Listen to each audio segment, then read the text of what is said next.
Please join me in welcoming Robert Duron, Susan Kellner, Tom Pauken, and Margaret Spellings. Thank you. Madam Secretary, observing the person who traveled here the farthest gets to go first rule. Okay. Since So you if I get came the last to us word too. from D.C. by way of Palm Beach, right, today. That's right. And we appreciate enormously your being here. You are kind of the Betsy Ross of accountability in this state. How about the Jane Long of accountability? Sure, I like All that right. better. That's fine. You were there at the beginning. You were part of the initial discussions that led to, by extension, the system that we are all so fascinated with and in some respects consumed by today. Would you talk about the thought process that went into the development of what you knew to be the accountability system back then, and talk about your view of then to now, please? I can and I will, but first I'm going to say I'm really glad to be home. This is my hometown. I'm a product of the Houston Public Schools and the University of Houston, and so it's nice to be warm for a change. So here's what we were thinking when George Bush ran for president, and we looked at the federal role, and we looked at the billions of dollars that were being spent, and we looked at what the federal role was supposed to do and what it had always been styled to do for the last 40 years in the aftermath of the LBJ Great Society agenda, which is to see about and focus on and attend to our nation's neediest students, to make sure that there was somebody looking out to make sure that the playing field was getting leveled, and in particular the largest programs of the federal department, Title I for poor and minority kids, and special education, were particularly at issue. Our strategy for the first 40 years was to put the money out and hope for the best. And we learned, actually all the way back to the mid-'80s is when I got involved in the aftermath of No Child Left Behind, served for Mark White and Ross Perot on the famous House Bill 72 Commission, that we needed to build some accountability and some measurement and some transparency and some data and some muscle into this system that was either going to serve our poor minority kids or our state was going to flounder. So that was the reason we started in on this journey in the first place. The idea of it is really quite simple. We said if we're going to spend, and this was obviously I worked for a Republican president, if we're going to spend billions of taxpayer dollars, we ought to get something for it, especially if the stated goal is around our neediest kids. And that we ought to tell states that they need to develop an assessment system. They ought to measure one time a year in reading and math. They ought to report that data to their public in any way they see fit. And they ought to get the vast majority of their kids to grade level over a period of time. Now, Arne Duncan, my successor, has railed about the level of those standards. We'll talk about that in the Common Core as this panel develops. But, that's a pretty modest goal. I bet every person in this room wants their children or grandchildren working on grade level or better, probably this year while they're in that grade level, let alone taking 12 years to meet those targets. So that's how we got here. Right. As Jim said, I'm going to wrap it up quickly, it was passed by huge bipartisan majorities, 87-10 in the Senate, for example, and you're right, that's probably the last time we had such comity. And I want to be the first to say right here and right now that the law needs to be changed. It was, reauthorizations come every 6 years. It is way overdue for reauthorization. What needs to be changed, Secretary? I'm going to talk about that. Yeah. The Congress, any legislative body, passes the best bill they can at the time based on what they know. At that time, we had states without assessment systems at all, without standards, with snapshot systems and so forth. So for people who are running around saying, why don't we chart progress from year to year, growth models, I say, you bet we should do that. And I use my waiver authority to do it. But the reason we didn't, because nobody had any assessment systems to chart progress from year to year. Yeah. How would you have built a program like that? So that's one example that needs to be changed, but the Congress has failed mightily. And I think the administration obviously has filled this vacuum with a policy agenda that I think others shrink from. So it's a mess, I'll be the first to say. Commissioner, we should say that Commissioner Williams was to have been here, but he was called at the last minute back to Austin, and so we're fortunate to have you in his place. So let me ask, as I would have asked him on behalf of TEA and you as well, pick up the baton that Secretary Spellings has essentially handed off here. Back in the Bush years, there was a move to increase the amount of accountability, transparency on performance and all that with various measures and metrics in place. Where do you all view the accountability and testing system as the logical outgrowth of that? Well, Evan, thank you. And on behalf of the Commissioner, I really appreciate us being here, and I want to commend you and your team. This has been outstanding. The dialogue has been great. To the question, I would say that the agency recognizes, and it's already been said, but I think it's important, that the agency recognizes the need for accountability. The need to close the gap between underperforming minority, disadvantaged kids and those that are more affluent. I think that as a matter of fact, just on a personal reflection, going from left to right here and tracing my own career as these different commissioners have had the seat, one of the things that's evident as you move left to right is the improvement that has taken place in our public schools as a result of this accountability system. Are there things that have possibly taken place that have possibly watered down or at least been a distraction to the original intent? Possibly. And I think those things are being revisited now. There's a lot of dialogue about those. Some of the things have already been changed. And I think, speaking in one final comment on behalf of the Commissioner, he has stated that it's time to revisit some of these issues. Some have already been visited, and he's certainly open to talking to legislators about that. So the 15% grade end of course. And the cumulative grade, absolutely. And yes. that is already at least on pause, if not being revisited in a sum total. That's correct. And then the number of end of course exams, of course, there's a very robust conversation about going on right now on the Hill about that. Indeed. Ms. Kellner, you know, what Secretary Spellings and Commissioner Duron are talking about is simply giving parents an opportunity to have a better sense of how their kid's school is doing, which seems like a goal no one could object to. Well, and I want to say, first of all, thank you very much for inviting me and allowing me to represent thousands and thousands of parents across the state and having a voice at this table, because they are our kids. And what happens to our kids affects our families. So I want to just say thank you very much up front. And I also want to state clearly up front that the group that I'm a part of, Texans Advocating for Meaningful Student Assessment, that's meaningful student assessment, not no student assessment. Okay. We're not the opt-out people. We respect what they're trying to do, but we do believe in accountability, and we hold our kids accountable, we hold our schools accountable, we hold ourselves accountable. So it's not that we are against accountability, but we are appalled at what is now happening in our schools, in our children's classrooms, all in the name of accountability. And it is driving a curriculum, and it is driving teaching and learning that we're shocked at, that we can't believe we've gotten this far. And as we started off being concerned about the 15% because we believe that's a local control issue. We can't imagine that the state would come into our child's GPA, which affects their class ranks, which affects where they're going to college. That was the first part. Yeah. But as we started looking into this further and further, and 15 tests, and that no other state gives 15 tests, and then the cumulative score, which is horribly confusing. And children now between grades 3 and 8 are taking 17 tests in addition to the 15 to graduate in high school. It's out of control. And parents for so long, you know, it's sort of like that frog in the warm water, and it's bubbling, it's getting warmer, and all of a sudden it's boiling. You know, as parents, my husband was on that accountability, the select committee on accountability. And I went with him all across the state and listened to people talking about the tax test, and they were not happy about that at all. And so they kept saying, enough with this tax test. But it has gone to the dark side so bad that parents now are not willing to take it anymore. And they're finally stepping up and saying, this is egregious, this is hurtful, and we're not going to take it anymore. Much, yeah. So I appreciate you letting us have the voice here, but I want to reiterate right up front, we are for meaningful student assessment. But let me just press you, Ms. Kellner, specifically what you object to. You're not opposed to accountability, but specifically what you object to is an overemphasis on testing. And it is driving our curriculum. Is it the number of tests that you object to? It is the number of tests. It's that the high stakes attached to those tests. Right. The 15%, the cumulative score. It's like, how can it get any worse? So for instance, I know you were sitting here in the front row when Chairman Aycock and Senator Patrick Chairman Patrick both said, we think that we should take the number of tests down, say, from 15 to 5. That would, from your perspective, be an acceptable change? Not enough. Not enough? Not enough. So you're not opt-out, but you're somewhere between 0 and 5? Correct. What number do you like? Tests. Again, it's not that we're against tests. It's that we want those tests to mean something.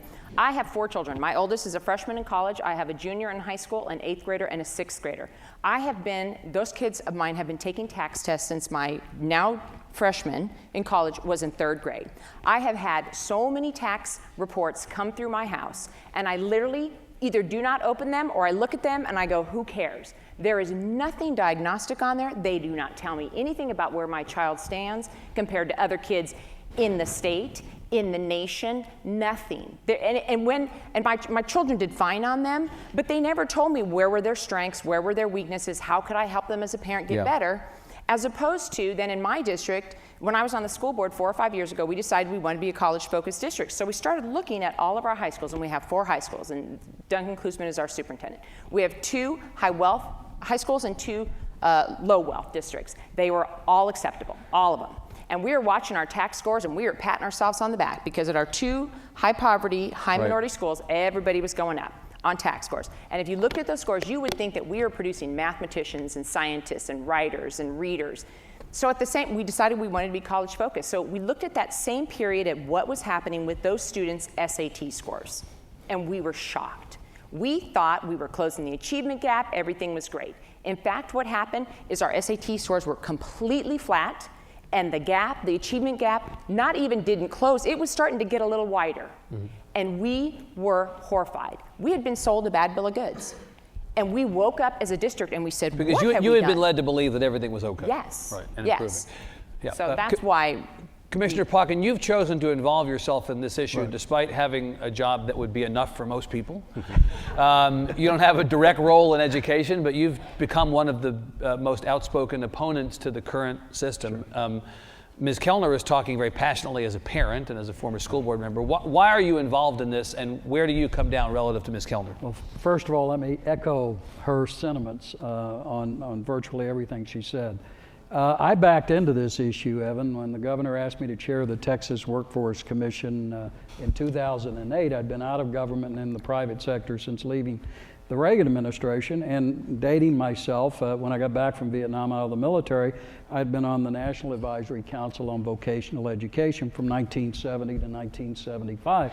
And back then there was a recognition, if you will, that young people had different talents and different interests, and the value of vocational and technical education is just as valid as the value of those students who are interested in going on to college or going the university route. And I came back into Austin, there was sort of this elitist notion that everybody needs to go to a university, kind of a one-size-fits-all approach to education. And implicit in No Child Left Behind, in my mind, is the idea of pushing everybody to go to a university, and this testing system, which drives everybody, all the school districts, from the state on down to the superintendents, to the principals, and then to the teachers.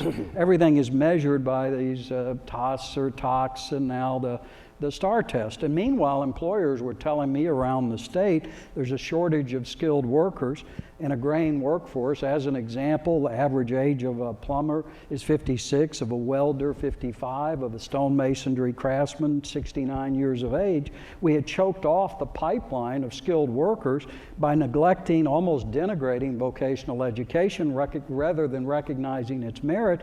And we're losing a lot of kids who wound up being dropouts and throwaways because they're all measured by this test, and kids learn differently. As Ann Matula, who I think is a very articulate spokeswoman at the Craft Training Center, we get these kids that don't much like being in a classroom, maybe failed a couple of these standardized tests. They come over here, we start teaching them to be welders, electricians, pipe fitters, and all of a sudden the light bulb goes on. They learn by working with their hands, and they begin to see the value of math and basic literacy skills. And our own Texas Workforce Commission statistics show that kids who get a coherent sequence of career and technical education courses in high school that leads to an industry certified credential or a license, they have a higher graduation rate and do better in terms of graduating from high school. So a lot of these kids are becoming throwaways or dropouts. That's the kind of tracking we have under the current system.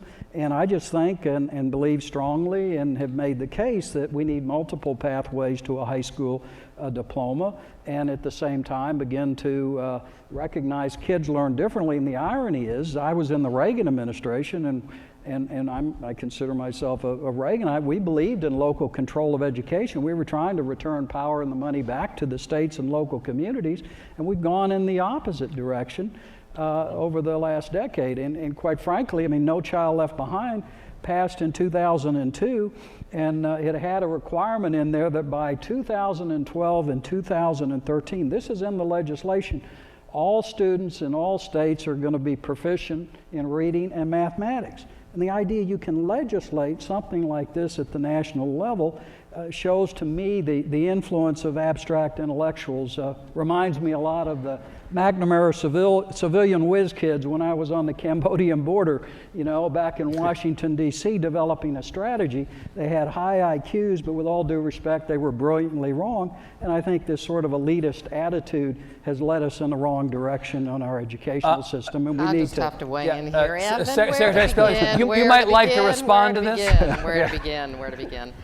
So I'll start with Tom, but I also want to get to Susan's discussion about the proper kind of assessment, the SAT and ACT and the like. Our problem in Texas is not that we have too many kids who are college ready and college bound. If you're Hispanic in this country today, you have a 13% chance of having a baccalaureate degree by the age of 29, and we are a majority minority state. The idea about the 100% grade proficiency, first of all, that was contemplated that somewhere along the way before 2012, we were going to have a reauthorization of this law. We were going to calibrate it based on the experience we had, and of course that did not occur. But it's not 100%, Tom, and it's disingenuous for us to act like it is. On any given day, in any state in this country, there are about 15% of the kids that are out of the accountability system, and rightfully so. They are limited English transitioners. They are in very small school districts that don't constitute a large enough group to be accountable.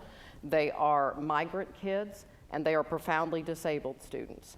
And that's a lot of folks. 15% of students in Texas is a big chunk. So we said to each other, for the other 85% that ought to have basic literacy and numeracy skills on standards which, by all accounts, and my friend Arnie Duncan rails constantly about the low, sorry, pitiful standards of the great Lone Star State, that was not asking too much of our schools, that it just wasn't. There are plenty of school districts, obviously, that have career, early college training, vocational training, and those sorts of things.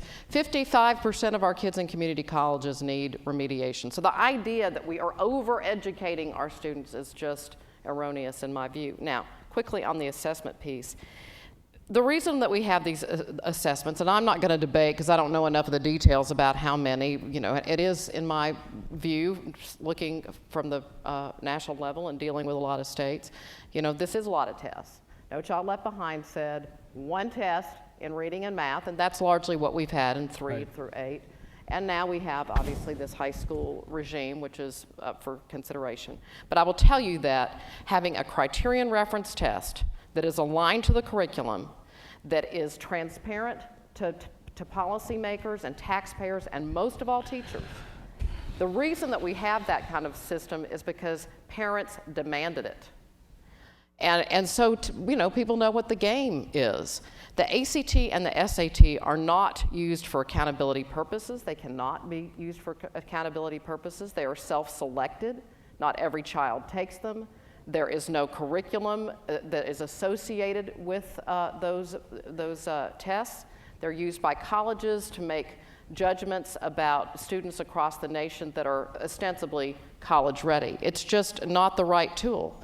And it is an outlier of an idea to think that would be the proper mechanism to get school accountability. It doesn't sound like you and Ms. Kellner necessarily disagree. She's saying she doesn't think 15 tests is the right number. She doesn't think 5 may be the right number. It sounds to you like you're not suggesting that you think 5 necessarily has to be the number either. You just want something. I think we are doing our kids a disservice. What we have learned, and I want to echo what Robert said, this system has worked for Texas kids. When I was getting ready to come down here, I feel like I'm Alice in Wonderland that fell down the rabbit hole.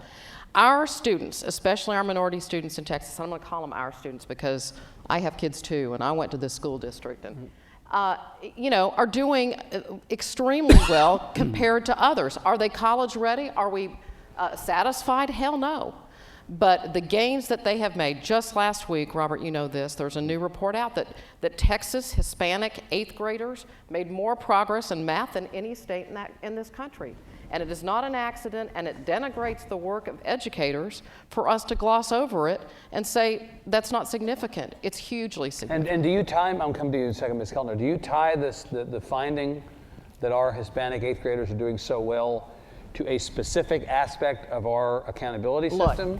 Look, this is the great debate in the academy. Of course, it will be impossible to do a direct correlation between an accountability system or teacher preparation or technological curriculum, research-based reading, that is a one-to-one correlation. Right. No one can do that with any kind of product or program in the education business. But I can tell you what gets measured gets done. The states that are leading this country are the states that have measurement systems that are transparent, that ramp up slowly over time. And I'm just telling you, the results speak for themselves. And that's not the case in places that have not had these sorts of regimes. Ms. Kellner. Well, and I appreciate Margaret saying that it is supposed to be one test in reading and math. And what we would appreciate as parents is when people like Margaret see it getting out of control, that you step up and say, and honor what we're saying too, which is when you have 15 tests, including physics and chemistry and biology and US history, and come on, at some point, we need the leaders. And so it was very freeing to us as parents when we first had Robert Scott make that statement last year, and then now Tom Pauken. So, and I don't think Texas kids are doing fabulous. I hear what you're saying on NAEP, but we've done a lot of other interventions that I think have helped Texas along the way. But I will tell you, there was a recent report out, George Granger was here earlier, I don't know if he's still here, from the Houston Endowment, that looked at this, and they said that the graduation rate for 2-year degree, a technical degree, or a 4-year degree in the nation is only 29%. In Texas, that's 21%. Our African American and Hispanic kids, it's 11%. 11% of our Texas students are going on to get a 2-year degree, a technical degree, or 4-year degree. And that's not acceptable to us parents. We want our kids. And Ms. Kellner, whose responsibility is that? Who do you put that on? That's TEA, that's us parents for letting them drive this curriculum that in fact is not getting our kids ready for college and careers.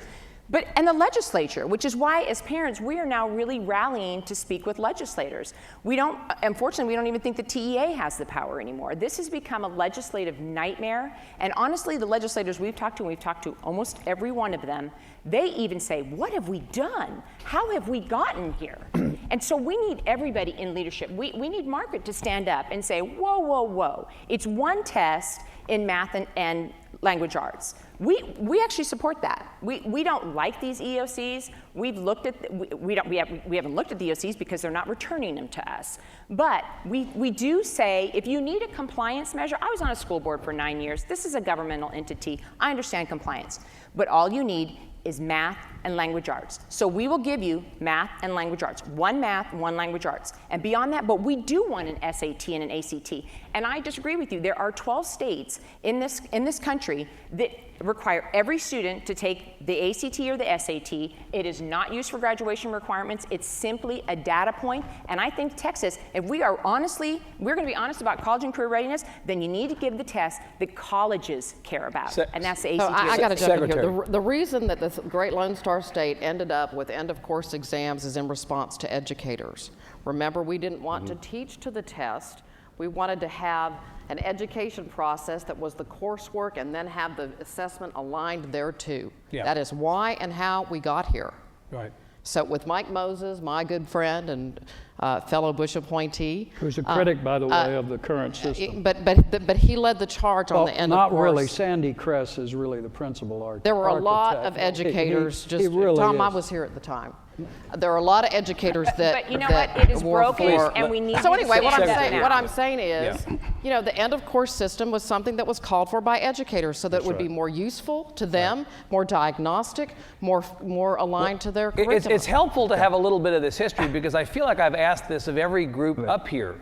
Somebody is responsible for the situation we're in. And there's a lot of this going on. I'm not suggesting that you're doing that, but I still can't get to the bottom of who caused this, and I can't get to the bottom of who can uncause it. Can I It answer? sounded to me like Senator Patrick and Chairman Aycock were suggesting that the legislature, through Senate Bill 3 and House Bill 5, have the means to say summarily, we're just going to chop the number of tests down from 15 to X. We're going to chop down a lot of these requirements. That's correct. But I assume, Commissioner Duron, I assume that TEA is not simply a bystander to this process. You all presumably have a purpose in being part of this conversation. Otherwise, why is there a TEA? Well, You're putting him. I do want to make one important point, and then I'll respond to your question, and that's Ms. Spelling's point, is that the end of course exams were a response, have been a response to from educator input.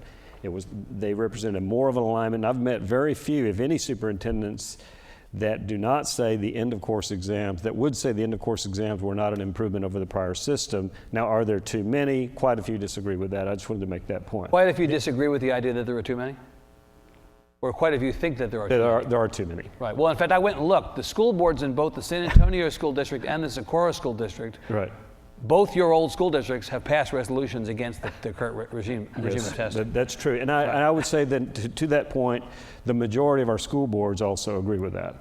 More than that. So where does TEA fit in this conversation? Well, I think that TEA, when you look at TEA, the agency responds to the legislators, they respond to the legislation that's passed each and every year, they respond to the constituents that are out there. I would say as an agency, we are watching, we are listening, we are open to what we're hearing now. I think that we are watching the legislators as they are working early in this session on some of the changes. I think both chairmen this morning articulate very clearly that there is change coming about. They're very serious about that. And even though they may not represent one side or the other of the argument because they are sitting in that middle chair, I think they're very open to input. As a matter of fact, Senator Patrick, when I congratulated him and thanked him for being here, he wanted to meet with me immediately just to get more of my superintendent background and input on some of the things that they're thinking about, right. As opposed to just being an agency. But TEA's role in this, Commissioner, will be to be essentially inbound. You will be in receipt of whatever the legislature determines during this session, and you will be asked to execute upon that. I would say it's fair to say that's the role of the agency. And so the commissioner would not have, and you and his other senior staff will not have an independent role in formulating or implementing your own policy on these things. It's really going to be the policy as others determine it. I would say that's fair. But I would say that we're also, the commissioner is being part of that conversation, that he is listening and gathering information, but yes, pretty much we're responsive. Right. Chairman Pauken, I'll come back to Ms. Kellner, I promise in a second. Chairman Pauken, the point you made about career in tech, couldn't that be fixed by simply having a career in tech, a dedicated track? This is a big topic of conversation now as well. Commissioner Williams, by the way, I think you know, is opposed to that. He believes it's a dumping ground for students who can't make it through the 4x4, and those kids get disappeared. The sad thing is we have a tracking system. It's called the dropout track. For kids who are not given the opportunity for vocational and technical education at the high school level, who have the interest and talent and going in that direction. Right. Look, I believe in a foundation for everybody, but not everybody needs 4 math and 4 science courses. You could have a math and science college-oriented curriculum, humanities and fine arts oriented curriculum, and a career readiness curriculum with an emphasis on trying to allow students to get a coherent sequence of vocational courses, which is very difficult to do under the current highly restrictive curriculum and testing system in our state. We've got to undo both pieces of that in order to get this fixed and recognize everybody gets a basic foundation, but at the same time recognize that young people have different talents and interests and allow them to go in the direction so they can bloom in terms of where their interests are. We are losing a lot of kids who don't see education as relevant for them, and there has been this real push, and it comes from the higher ed folks. So the commissioner is very strong on this. We've had conversation about this. Commissioner Perez, this idea everybody should go to a university. It isn't working. And quite frankly, look at the salaries people in career and technical education are getting. Somebody coming out of the career and technical program at Craft Training Center can make $1,700 a week as a welder. TSTI, Texas State Technical College, I should say, not institute as it used to be called, a 2-year degree in engineering-related technology and instrumentation. They start at $68,000 a year in the petrochemical industry. A master plumber in 3 years can make $75,000 a year. There's a huge shortage of good paying jobs, and it's not limiting. Someone who can get an electrical certification in high school and dual credit with a community college can go on to be an electrical engineer. We've just got to recognize that it shouldn't be this top down with all these unfunded federal mandates, unfunded state mandates, local control and flexibility with transparency, and go back to a system where you, for example, let's say Grand Prairie High School has a marvelous career and technical education program, high graduation rate, kids are excited about what they're doing. Well, that isn't included in the performance measurements by the state. It's all about this testing system. Right, but Mr. Commissioner, no one is preventing Grand Prairie or any other school from implementing this kind of curriculum. It's sort of alongside this question of the testing. But it's very hard with a 4x4 restrictive, highly restrictive curriculum for, I'm amazed at some of the educators that have been able to go through, around the maze and somehow get these things done under very difficult circumstances. So I'm just saying, let's go to a multiple pathway approach, similar to what Representative Aycock has proposed in his House bill. That's the bill I would support. Right. Ms. Kellner, you wanted to get back into this. I'm sorry. You asked a question earlier about, whose fault is it? How did we get here? And I think this is instructional, because I was paying attention. I want to say it was in 2007 when they passed HB 3, and this was supposed to revolutionize the accountability system. And Florence Shapiro and Rob Eisler were all in agreement with it. And as that was going into the final hours of the session, there were 4 tests. When it ended, there were 15. This is for high school. And I don't know who was in that back room negotiating. I have a theory, because I used to be in sales, and I used to sell cough medicine, and I had to go to mom and pop shops, and I knew they probably only needed 1 case, but I sold them 10 cases, because you know what, if they were buying, I was selling. And that's what happened in Texas. So that's how we got to 15. Well, you say you suspect you know who was in the room. Why don't you tell us? It would be Sandy Kress, who happens to be also one of the architects of No Child Left Behind, which is based on a lot of tests. And he happens to live in Austin, Texas, and happens to be a national lobbyist for Pearson, the testing company that is making a ton of money off of our kids. Madam Secretary, I want to give you an opportunity. Sandy is not here to defend himself. Thank you. I want you to have an opportunity to say, I wish you were. Do you believe that there has been anything nefarious going on in terms of lobbying by the testing companies for testing, as Ms. Kellner, I think I'm characterizing, fairly believes? So, I mean, obviously I was not here at the time. The legislature, and the governor were totally complicit with this number of testing thing. I want to be clear, Susan, I'm not for one high school test only. I think we ought to have more than one, but would I have said 15? Probably not. Yeah. Tom, I want to tell you that our dropout, this idea when we say these things that we're forcing kids out of school, our dropout rates are improving to the great credit of our educators year after year. And so, I mean, I just want to know, what does the data tell us? And it's not telling us that kids are being forced out of the system because of this. We did just have a set of statistics we discussed at the previous panel come out that had us 4th among, I think we're tied with some states, but basically 4th. That's before these 15 tests, y'all.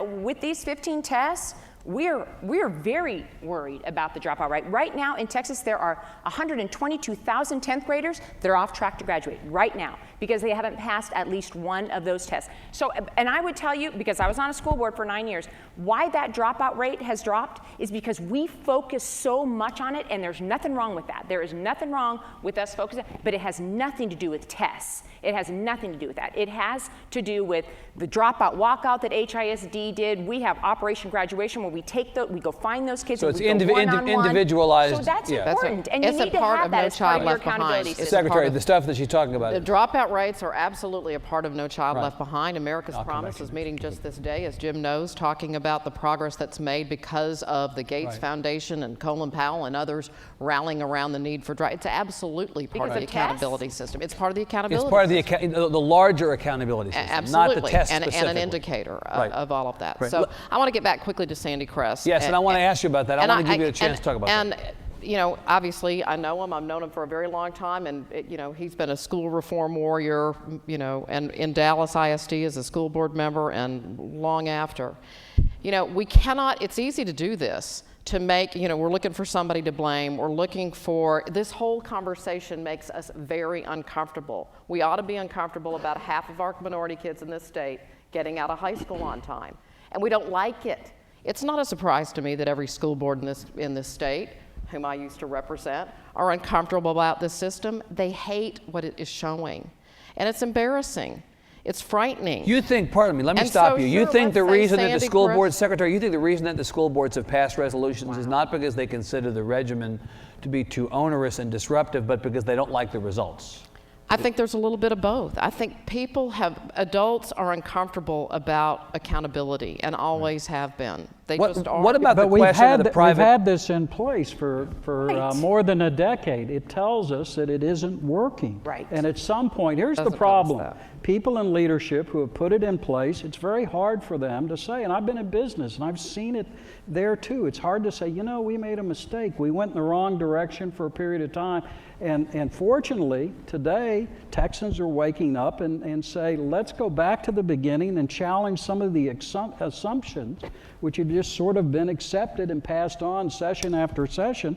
And I think that's very healthy. And when you see the kind of coalition that's coming together, business, labor, educators, parents, Republicans, Democrats, African American representatives, Hispanic representatives, conservative Republicans, I mean, that tells you at the grassroots level what, Margaret, you're saying is just not reflected by what's on the ground here and what people Bill are saying. Hammond is a good friend. I know he supports these. I know, but he is out of touch with his own business and industry committee. I mean, So the quite frankly, the list of people not here to defend themselves Yeah, is it's growing by growing. the Well, minute. no, we, Absolutely. Evan knows well. We Just a have few. I know. been on a panel You together, have, Bill absolutely. and I. I want to come back to Secretary Spellings. I want to come back to the specific point that Ms. Kellner articulated, which I must tell you is something that is often discussed not in polite company, Right. but you hear a lot of it, that somehow the private testing companies have rigged this. Do you believe there's any validity to the idea that the private testing companies do I are believe that responsible testing for this? companies, ACT, SAT, Pearson, and everybody in between are enthusiastic about selling tests to states? Hell yeah, of course they are. But I don't think that's the boogeyman. You don't here. put this on them. No, I do not. Yeah. You know, we have asked them, and they're obviously a very credible player in the industry, you know, to develop tests as we've stipulated. And they have done that. I mean, I don't think that's the issue that we ought to be discussing. Okay, let me go to Commissioner Duron and then back to Ms. Kellner. Thank you, Evan. I'm going to go back to a point which now is going to seem like a digression because there's been so much robust conversation since then, but it had to do Thank you with for your euphemism. I Okay. appreciate it. it has to do, and I have to say this because I've heard him say it in meetings and publicly, that the commissioner, for the record, Your commissioner. We're not talking about Commissioner Pauken. I'm sorry, Commissioner Williams. Commissioner Williams Yep. and I want this to be clear, his concern about possibly the pendulum swinging too far in career tech is that it would be a digression where it would be a dumping ground for minority and poor students. I am not saying that's what would happen, and neither is he. He's just concerned that it saying could happen. He will not sacrifice closing the gap for poor minority and digressing on the progress that we've made. He will not entertain anything that smacks of that, but he's open, on the other hand, to finding more and more ways to provide, for example, working with the 4x4 in providing career tech opportunities within that. Now, that's yet to be discovered. Yes. And we're working on that. Point number two, I would disagree that I'm putting sort of my superintendent, even teacher hat on, if you will, that we could not, so I respectfully disagree that testing has nothing to do with the progress that we have made. When I wanted to get my students' attention, I would say, all right, guys, this is going to be on the test.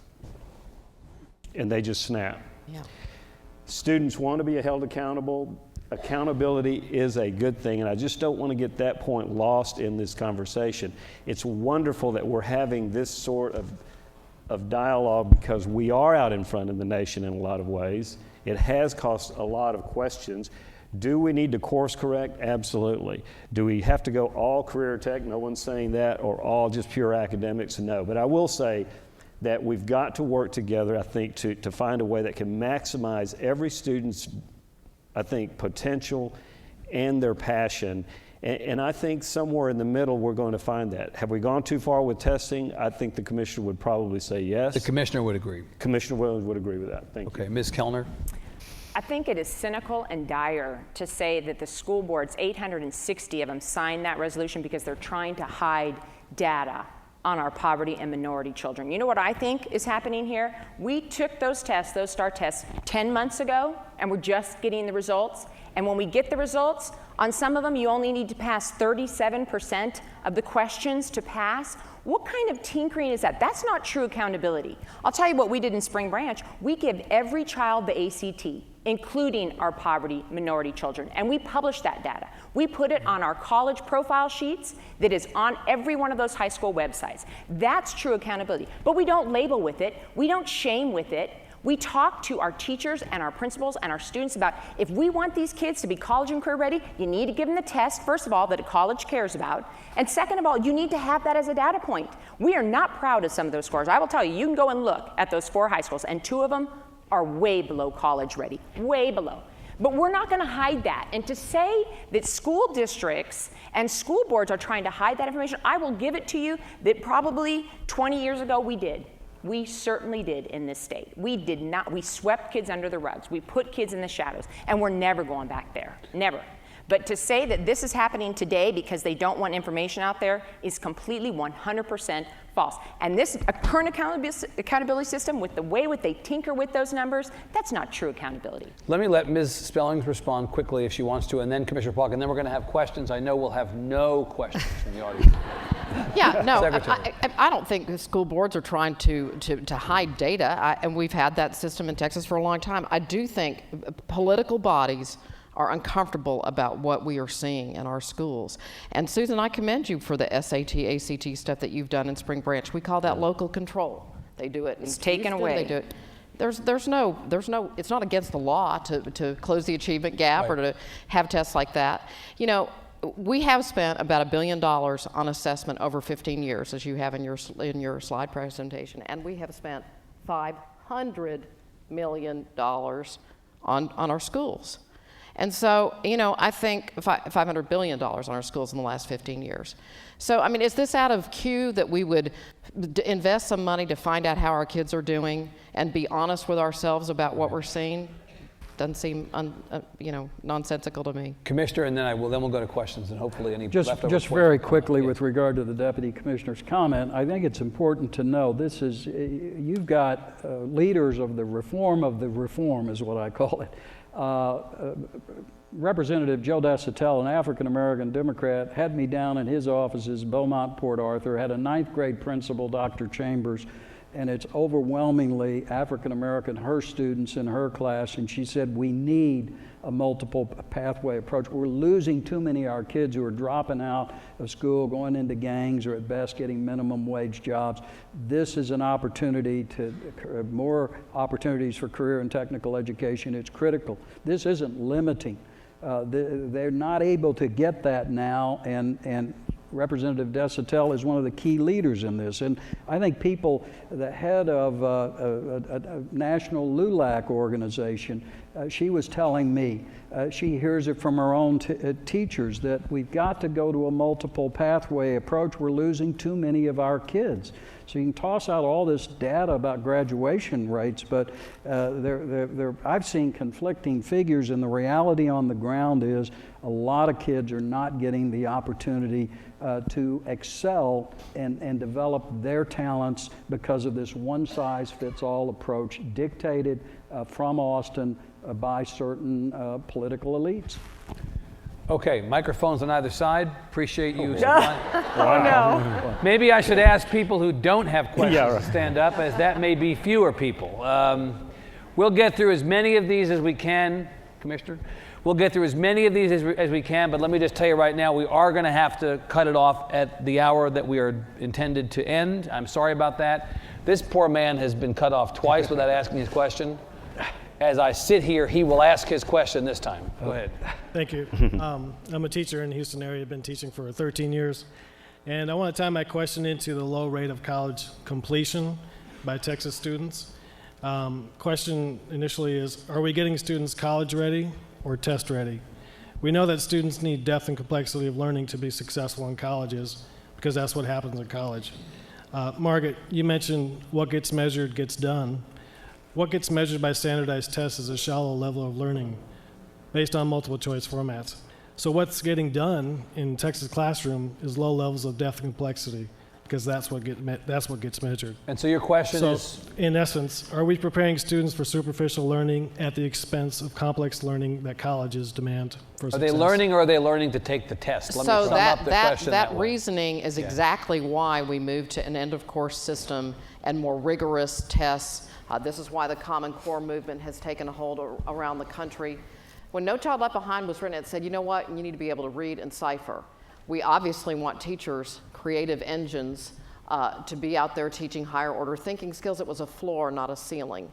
And so that's why we're having these ratcheting up discussions about what our assessment systems ought to look like. They ought to be more timely, more technology-based, more rigorous. And that's what's going on. I mean, I don't dispute that, but I do dispute we will not have kids college and career ready that cannot read or cipher at basic levels. Right, but the standardized test only measures a certain amount of complexity just based on its format. That's right, So and how are we teachers are teaching free complexity? to teach anything above and beyond that, and should. I'm afraid we're out of follow-up mode because we have so many questioners, and no disrespect, but I'm going to move this along. Ma'am. I'm not an educator, so I can tell you this has been an eye-opening day for me. Great. Ms. Kellner, I just want to make sure that what I took down was correct that you said. That you said only 11% of Texas students go on for a technical degree, a 2-year college degree, or a 4-year degree. Is that right? Texas students or minority students? Texas is 21. Oh, you said minority Yes, students. that's minority. And that's the Houston Endowment Report. If you go to the Houston Endowment website, it's on the front of their webpage. And is that in Harris County, or? That's Texas. That's Texas. That's Texas. And do you have any idea what that number was, say, in the 60s, 70s, 80s, and 90s? Well, I can't, even if it came from, 21%, if you come from 11 to 21, that's still a pathetic number. Yeah. So I don't know, and it doesn't say in there, but I looked at our minority kids and I said, 11%, so if it came from 9% to 11%, we're still not doing great. So I don't know what it is, and it doesn't say in that report, but 21% is unacceptable. And you're talking about 4-year. No, 2-year, technical, 2-year, or but I'm 4-year. sorry, but you're not talking about any longer than 4 years. It was, farthest for the time out 4 would year be you had, yeah. would be 4 year. Okay, Yes. 4 years. So Houston Endowment. Ma'am. You mentioned using SAT and ACT as a measure. There are any number of testing services out here that for $1,000 to $2,000 will coach your kid to pass that or do well on that test and can raise a score as much as 400 points. How are you going to factor that in? That's certainly not a measure of a school. And if you're trying to level the field between the neediest kid and the most affluent, obviously you're going to have schools where the neediest kids aren't able to afford those courses, and others where maybe 80% of the kids have taken it. It's a bit of a regressive tax almost. Right? Yeah, right. No, and we understand that. So when we have our poverty minority children take that test, that's why we do not judge them with it. And there are 12 states that use those tests. And again, ACT and SAT will tell you, do not use this as an accountability measure. This is simply a point of data. And what we found, our superintendent found, why we moved to that, it was because he started asking the seniors, he talks to them all the time, and he says, when a teacher is testing you a new topic, how many times do you hear them say, this will be on the tax? Every child raised their hand. He said, how many of you, when they're teaching a new topic, how many times do they say, this will be on the SAT? One kid. So you change, if you move the focus away from those end-of-course exams and you start talking about the vocabulary that's on an SAT and you start talking about the science that's on an ACT, if you're going to, I don't have a problem actually teaching to a test if it's a good test. But when you're teaching to an end of course and you're dinking with the numbers, how does that help us as a state? The reason Ms. that's Spellings. true is because teachers know what's on the tax test, and they don't know what's on the SAT and the ACT. Wow. Well, Right, so you can't teach to it. And the other thing that I would add, I don't think this whole excessive testing doesn't do anything to help critical learning skills, because it's all measured, it's all a quantitative analysis. The distinguished former representative. The formerly honorable, as we like to say. Yes. I think you're still honorable. That's my opinion. Sometimes I have this feeling that we break things just because we want to be able to say that we changed them and we make them better. And my question to you is the following. When we started the testing regime, we gave the tests at the beginning of the school year. And by giving them at the beginning of the school year, they were a roadmap for the teachers. They were a diagnostic tool. They helped you to be able to see where you needed to go on things.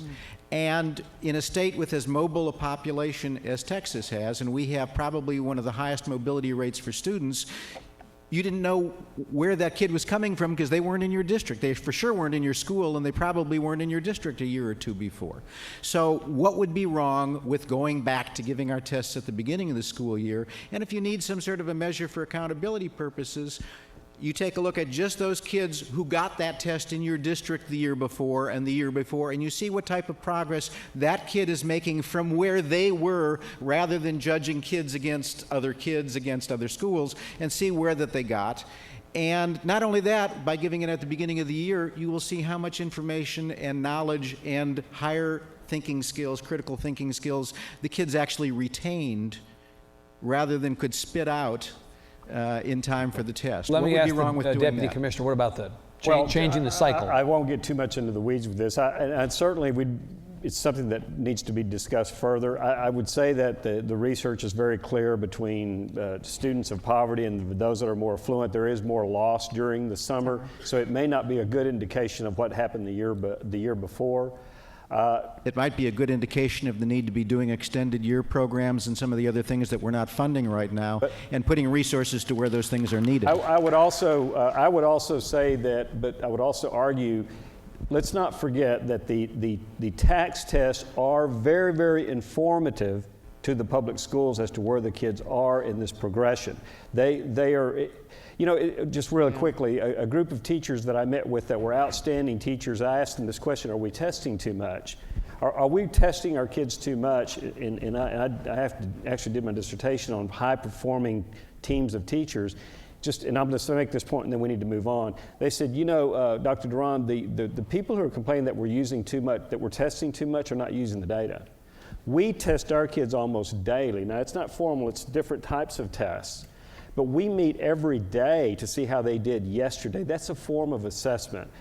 We can't throw out accountability and assessment in this dialogue. It's very, very important. It's very informative to help us, again, navigate and inform our instruction.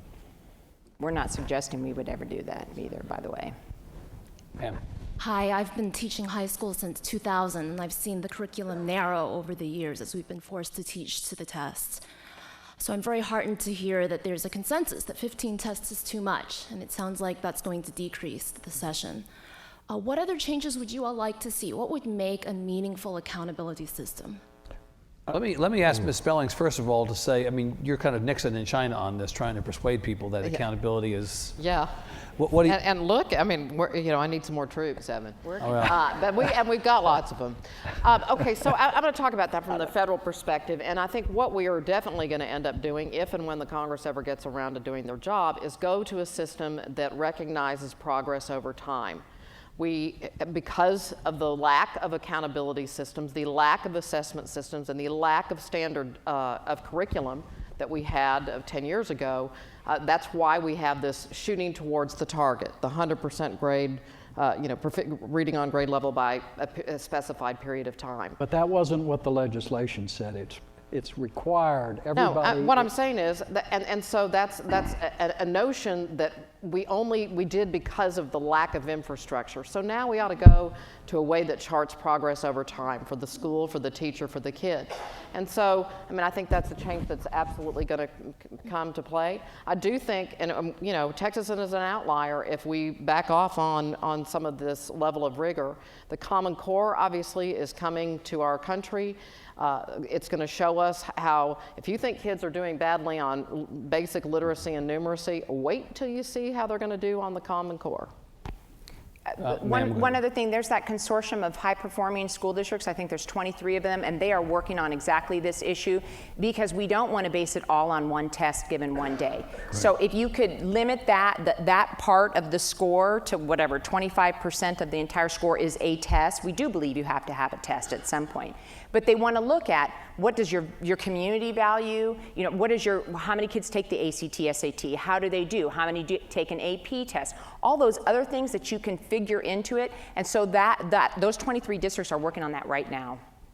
Sir. Tom Jackson, Cypress Fairbanks ISD.